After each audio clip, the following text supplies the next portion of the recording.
एक बात से मैं आपको होशियार करूंगा कि फिरका परस्त लोग, सांप्रदायिक लोग, उनके पेट में बड़ी ऐठन है कि साहब अकलियतों के दरमियान में इरा दलित बस्तीरा तो लड़का बीए पास कर गया। कभी कभी होता है क्या कि गरीब का बेटा अच्छा कपड़ा पहनता है तो अमीर के बदन पर नोचनी होती है ना, कि भदवार बेटा मियाँ एकदम गाड़ी किने ले, है ना, एकदम कपड़ा पीने पे रहा तो कुछ ना बरकाला लोगों के बदन नोचनी है जा, होता है कि नहीं जी। तो ठीक उस तरह से एमआईएम जो पार्टी पैदा हुई है और एमआईएम के लोग जो जीत के गए हैं, बड़ी सब पार्टी के बदन में ऐसी नोचनी हो गई है।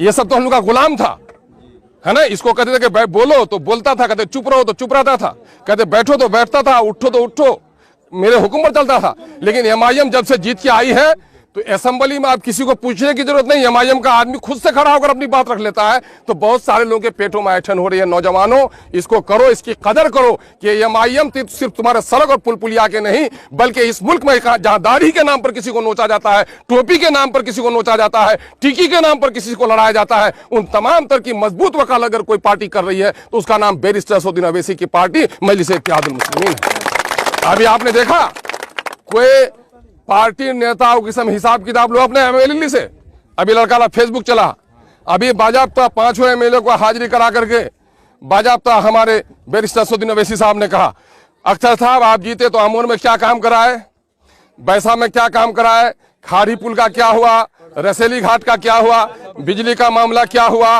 है ना, वहां पर तो ये हिसाब लेता है। तो बैरिस्टर असदुद्दीन ओवैसी 2000 दूर जो बैठा हुआ है उसका बेटा और भतीजा यहाँ एमएलए एमपी बनने नहीं आएगा।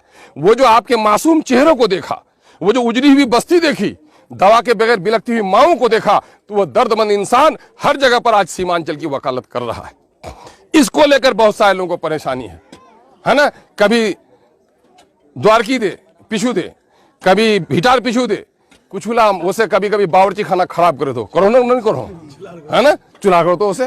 कुछ लोग कभी नहीं देखे थे किसी की तस्वीर, जब जीता हुआ था तो आपको याद नहीं आया उनको, जब हार गया है और हमको आपने जिता दिया है तो बोलता है कि अख्तुल ईमान तो हमारे साथ निकले दे हम, तो वहां पूछो दी कि तो फिर क्या निकला ले मियाँ,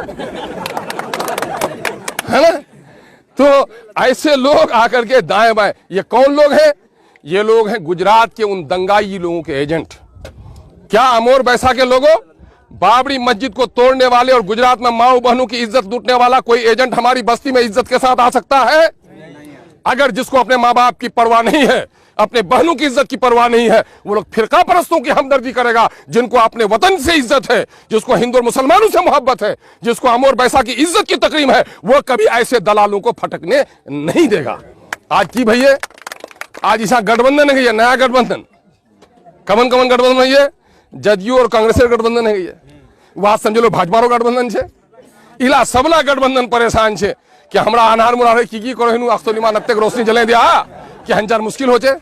तो नौजवानों इससे होशियार होना पड़ेगा, थोड़ी थोड़ी बातों से तुनुक मिजाजी। देखो, मैं आपने मुझे एमएलए बनाया है, मैं तो आपका अभी 4 साल तक अल्लाह ने हयात बख्शी या अगर इस्तेकाम रहा तो मैं 4 साल 4.5 साल खिदमत के लायक हूं। अगर आपने डिस्टर्बेंस किया, आपका काम उलझ जाएगा, आपका काम उलझ जाएगा। मैं नेकी राम, ये अच्छी सोच नहीं है। तुम दावे के साथ कहो जिसने तुम्हारा पैसा लूटा है अख्तरुल ईमान तुम्हारे पैसे लौटाने की कोशिश करेगा, इंशाअल्लाह। हिम्मत पैदा करो, और जब तक हिम्मत पैदा नहीं करोगे, सच्चाई में अल्लाह ने ताकत दी है। मैंने ये कहा है कि लकवा जिस बूढ़ा को हो गया है, वो बूढ़ा भी रात को पेशाब करने के लिए उठता है, हरचंद को दौड़ नहीं सकता, किसी पर डंडा नहीं चला सकता है, लेकिन खांसता है तो उसके खांसी से हथियारबंद डाकू रास्ता बदल देता है कि मैं बसीरत लोग जगह हुआ है। तो जब सच्चाई में ये ताकत अल्लाह ने दी है, तो सच्चाई में ये ताकत दी है, तो सच्चाई का आप लोग इस्तेमाल कीजिए, जालिम को जालिम कहिए और रिश्वत के खिलाफ, जुल्म के खिलाफ आवाज